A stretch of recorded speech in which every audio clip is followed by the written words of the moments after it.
Sanibonani football lovers. Welcome to PK Sports. Igama lami Mbongi Nkosi. Ngithembe ukuthi ni kahle. Niyaphila. Danko.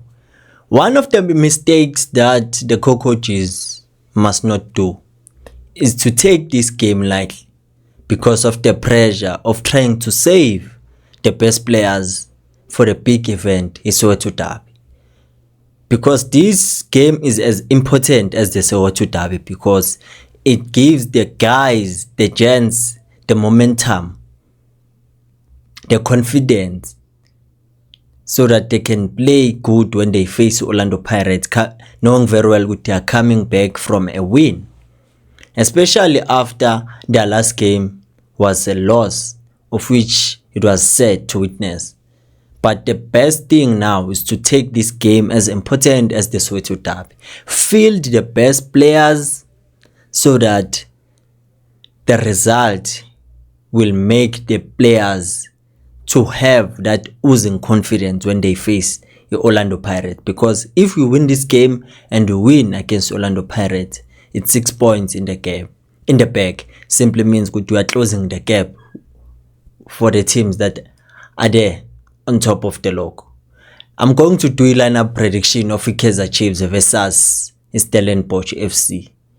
Hoping ukuthi so liwina le game le convincingly futhi.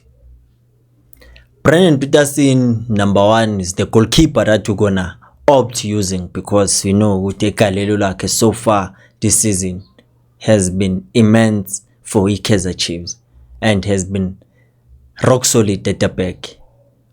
Consider ama goals but the league who consider less than the 2 best goalkeepers we have eMzansi, Usipho Chain and Ronen Williams. Brandon Peterson, you know vele ukuthi he's a good shot stopper. And this season he played a pivotal role in making sure that Kaizer Chiefs walks away with a clean sheet and also give credit to the defense. Go left back, I think the coach might try ukuthi basave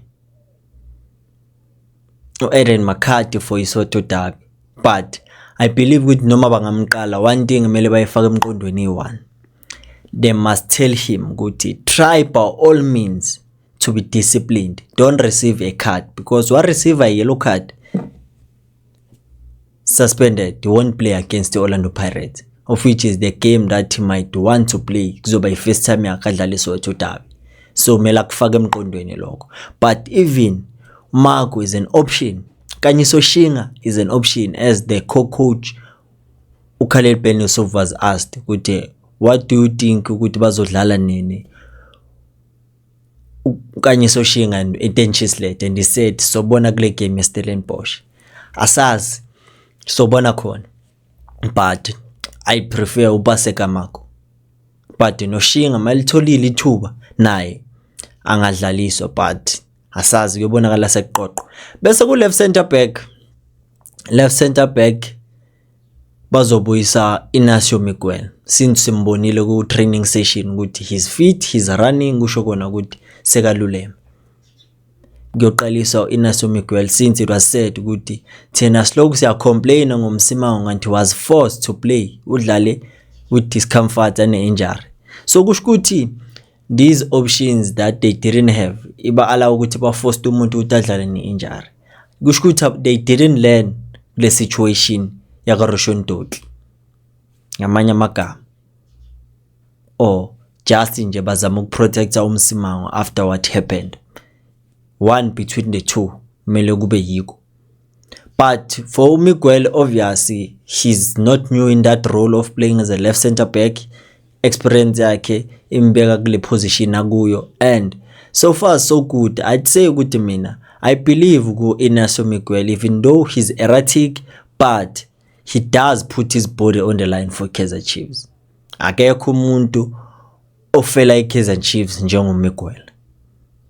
And Miguel, obviously I'd say ukuthi this second half of the season he haven't set a foot wrong according to me. Angazi wena ngowakho umqondo ubona kanjani as you are watching this video. And then again Ku-right centre back Siyamena Ngwanamane Zitha Kunik, as he was asked ukuthi what changed this season, because dala khona naturally what talent alone is not enough. We all know that ukuthi hard work beats talent if talent is not accompanied by hard work. But I don't think ukuthi is uloko kuphela. I believe ukuthi the change of personnel nakhona, because Nabi didn't prefer a player like Zitha Kunik, but these two coaches, they believed in him, and he believed in himself and showed ukuthi he appreciates being believed in by these coaches. That's why he's putting these performances that he has shown for the club this season. One of our best defenders. Go right back, yeah, it's difficult. It's a tricky one between Munyane and the Solomons. And if we look at the team that we're playing against, Stellenbosch, between the two, which one will it suit best as a right back according to how Stellenbosch plays? Who will be able to contain Ulangalihle Phili? I'd say Boycho, because they both have a pace, but this one needs intelligence. So I'd say Thabiso Munyane can contain Ulangalihle Phili, because Phili une pace, une trickery, and also Maumzela ngobuso uzokwenza isolo sengu. But Thabiso Munyane, one thing I like about him also, aerial, he's very good. He's a hard tackler, and he can also give us width when we attack. Also Solomons, but Solomons, he enjoys attacking inside most of the time, and at some point kumshaya recover. But he's one of the players I rate highly in Echuren as a right wing back. But for Munyane, ayingikhuphuka nayo kule. Bese Scoopini ke lapha nayibuzo ku number 6. Since welo Ox angakabi fully recovered, awumaboy usasibambile isiso. As number 6, usasibambile isiso umaboy, and I believe ukuthi is one player ke okumela senze izinto zenzeke lapha in that number 6 role, because as we are trying ukuthi to recover from that loss, I believe ukuthi uzokwazi ukuthi asiconnectela ama-dots, because we need him noNdlovu ukuthi bakwazi ukubalansa ke lapha between attacking and defending. So their combination yabo yiyo ke aba-understanda nayo, because kwi-pre-season we all thought ukuthi this season sizokhuphuka ngoNgcobo noCele, but izinto azambe ngaleyo ndlela. But umaboy noNdlovu, I'd say, but uNdlovu in the previous 2 to 3 games he wasn't himself, mana angazi kwenzakaleni, or beseka relax kakhulu because bese simbonisa uthando. But let's give him the benefit of the doubt usibone ukuthi usiphatheleni. But I believe ukuthi this game is a game abajita mele basaredeem bonke laba abangenzanga kahle against igame yeZamalek. Attacking midfield number 10, la ngikhuphuka ngopaper 2 Mfundo Vilakazi, because I believe ukuthi he's going to be instrumental in Kaizer Chiefs trying to get them a goal.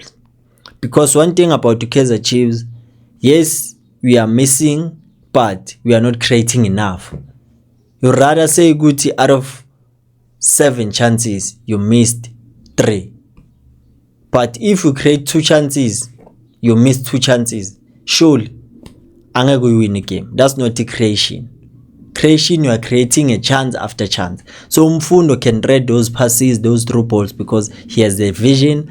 And one thing we'll need ukuthi our forward must be alert, ukuthi ba understand ukuthi what will happen. Ukuthi Mfundo makabheka nje aphakamise ikhanda, Silver, make sure ukuthi you are not caught offside, you time your run very well. Lilipo, same thing. Pulemori, same thing. So ngiyacabanga ukuthi lineup esengiyisho yonke, because I already included ama forwards because of the way I wanted to link Mfundo Vilakazi with the striker like Flavio Silva.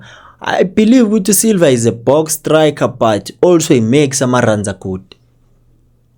enye into emele sike sifake emqondweni ukuthi let's allow our players not to feel limited, but let's not play to a certain style of play that doesn't accommodate their strength. If mele drop a deep, he must drop deep, but mele ayenze timeous, abe ne timing ukuthi okay, angidluli up until isikhathi esingaka, because if you hit a counter attack at transition, it simply means ukuthi I'll be slacking in terms of getting forward ukuthi ngiyongena eboxing, because amanye amabhola amdinga nje umuntu ukuthi azofinish, because ama wingers wethu, to be honest, it's rare ukuthi bafaka ama crosses eboxing. So what's the use of Silva hlala eboxing if amabhola angeke afike? Because since ufroze la ngasangeni, ama cross afika kanzima, not unless kuba ikhona, that's when ibhola lingena lapha eboxing. But nje mele kusetshenziswe ama through ball. So it's all about ukuthi you're gonna use ipace ega Silva, ega Pulemodi and uLilipo. And Lilipo njengoba simazi ukuthi uyadubula, let's hope ukuthi uPulemodi naye something mele ishintshe. Sesiyazi ukuthi is a hybrid, but mabambeke noMarco mele yenze sure ukuthi focuses on ama forward, ama offensive duties, not ama defensive. Lapho singamkhulumela if bambeke noMakhadi. But if unoMarco, we know very well ukuthi uMarco can defend ngokwakhe because une pace, angeke sithi bazomshiya. But makathola ichance makadrop, but makafocus, because people abayingeni indaba ukuthi assist defensively, bafuna ama goal. And for him ukuthi angaziqhathi nabantu, especially those who don't follow ukuthi why is he being used that way.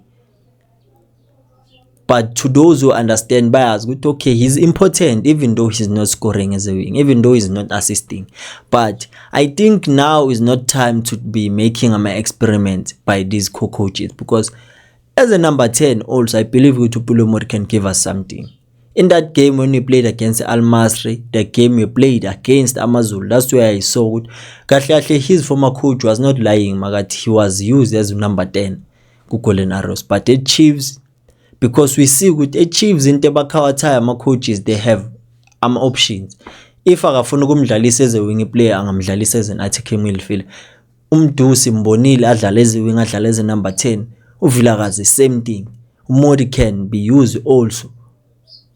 So it's all about that. Kuthi enye into ibuyibabulale is that thing ukuthi ama players are versatile.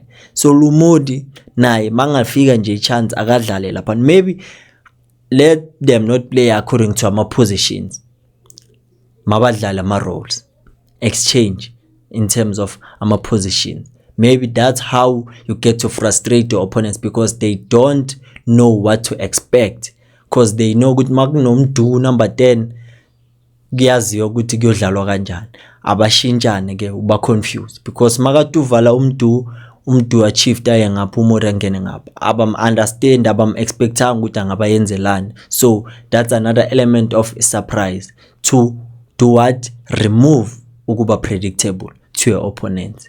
I don't know, what do you think about this? Drop your own starting 11 ku comment section. Danko, sibonge, sobonana kwi video elandelayo. Ikhosi, aliphele umoya.